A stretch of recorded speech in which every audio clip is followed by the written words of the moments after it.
The question of whether Golden Freddy contains two souls is one of the most interesting examples of how Five Nights at Freddy's blurs the line between literal lore and symbolic storytelling. It isn't just a theory born from over-analysis, it's a response to genuine inconsistencies in Golden Freddy's behavior, presentation, and narrative role across the series. Unlike most animatronics, Golden Freddy never behaves like a single, stable entity. He appears, vanishes, changes form, and even changes identity depending on the game, which strongly suggests that whatever is inhabiting that suit does not function like the other haunted characters. When the series is viewed as a whole, the idea of two souls sharing Golden Freddy becomes less of a stretch and more of a framework that neatly explains why he has always existed slightly outside the rules. From the very beginning of Five Nights at Freddy's, Golden Freddy is presented as something fundamentally wrong. He doesn't move through hallways, doesn't follow the normal attack patterns, and doesn't even fully exist in the physical space of the building. He appears as a slumped, empty suit, then suddenly kills the player through what looks more like a psychic or reality-breaking event than a mechanical attack. This already sets him apart from Freddy, Bonnie, Chica, and Foxy, whose hauntings are tied to possession and movement. Golden Freddy feels fragmented, unfinished, like a vessel that cannot properly contain what's inside it. That instability becomes one of the first hints that there may be more than one presence involved. The strongest foundation for the Two Souls theory comes from the identities associated with Golden Freddy, Cassidy and the Crying Child. Cassidy is consistently implied to be one of the missing children, associated with Golden Freddy through hidden gravestones, secret minigames, and the recurring use of the phrase, "It's me." The Crying Child, on the other hand, is tied to Fredbear, the original Golden animatronic, through the events of Five Nights at Freddy's 4. He dies after a bite involving Fredbear's mouth, and his final moments are framed as emerging, his consciousness fading as someone promises to put you back together. If Fredbear and Golden Freddy are the same suit at different points in time, then both characters being connected to it creates an immediate overlap that demands explanation. Behaviorally, Golden Freddy often acts as if he is being pulled in two emotional directions. On one hand, there is overwhelming rage, punishment, and fixation, especially in Ultimate Custom Night, where Golden Freddy, or a presence associated with him, is strongly implied to be the one you should not have killed, relentlessly tormenting William Afton. This level of focused vengeance aligns well with Cassidy, who is often portrayed as angry, aware, and unwilling to move on.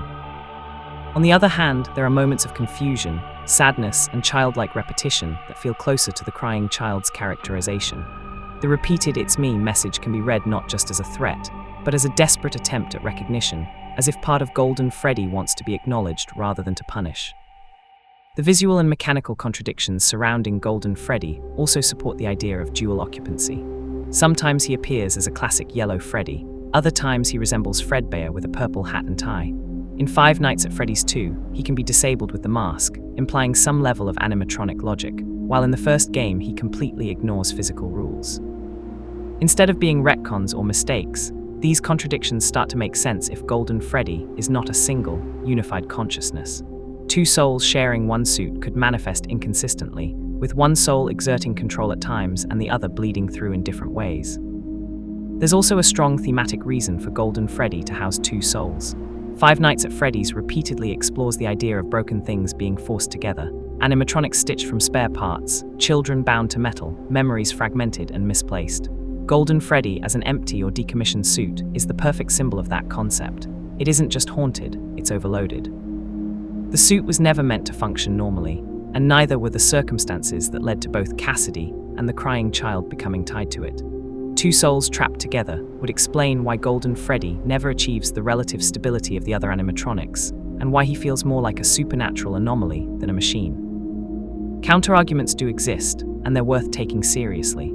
Some interpretations suggest that Golden Freddy only ever contains Cassidy, while the Crying Child's spirit either moves on or becomes something more abstract, such as the game's lingering memories or the player's perspective. Others argue that Golden Freddy's inconsistencies are purely symbolic, representing trauma rather than literal dual possession.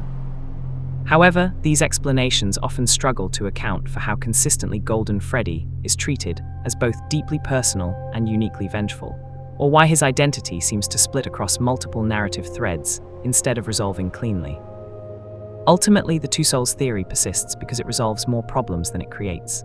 It explains Golden Freddy's erratic behavior, his shifting appearance, his mixture of rage and grief, and his central role in both the missing children incident and the bite-related storyline. More importantly, it fits the emotional logic of Five Nights at Freddy's. Golden Freddy is not just another haunted mascot, He is the embodiment of unresolved suffering stacked on top of unresolved suffering. Whether or not the series ever explicitly confirms it, the idea that two souls share Golden Freddy captures why he has always felt different. Not because he breaks the rules, but because too much pain is trying to exist in one place at the same time.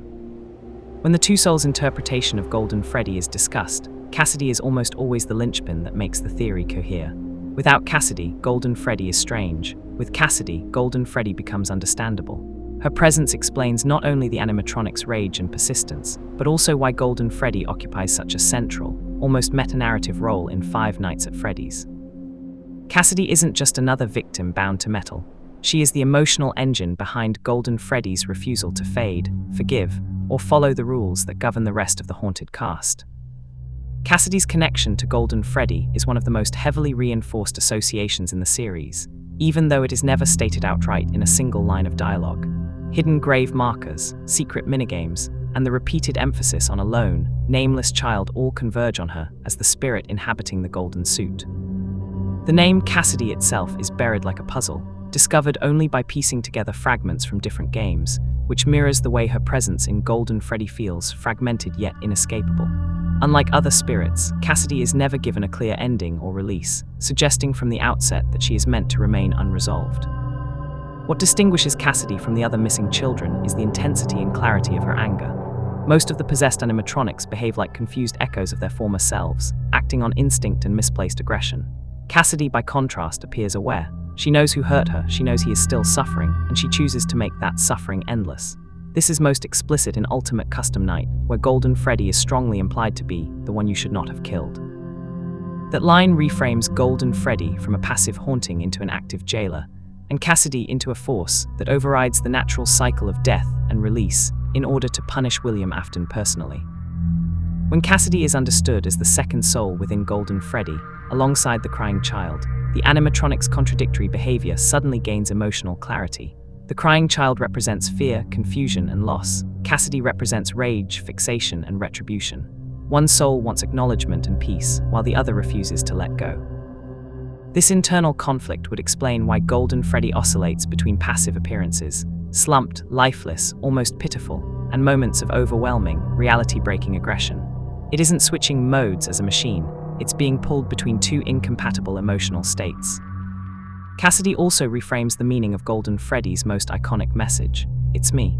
When read through a single-soul lens, the phrase is ambiguous, even vague. But if Cassidy shares the suit with another spirit, "It's me" becomes layered. It can be a message to the crying child, a reminder of shared suffering.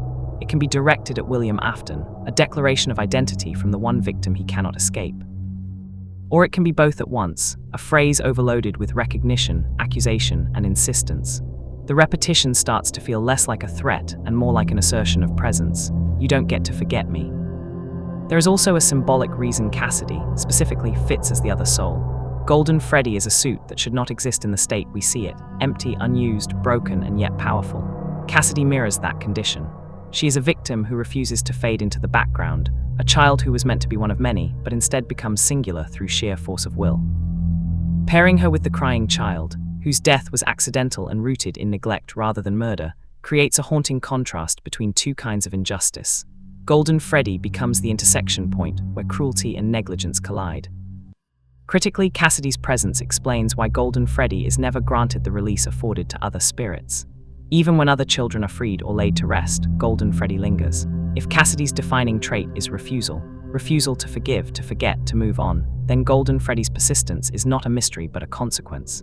The suit is not cursed because it is broken. It is broken because Cassidy will not allow it to be anything else. In the end, talking about Cassidy as the other soul in Golden Freddy isn't just about accounting for lore details. It's about understanding why Golden Freddy feels like the emotional core of Five Nights at Freddy, rather than just another monster. Cassidy gives Golden Freddy intent. She turns haunting into punishment and tragedy into obsession. Whether the series ever confirms the two souls theory outright, Cassidy's role within Golden Freddy feels essential, not optional, because without her, Golden Freddy would be eerie, but with her, he is unforgettable.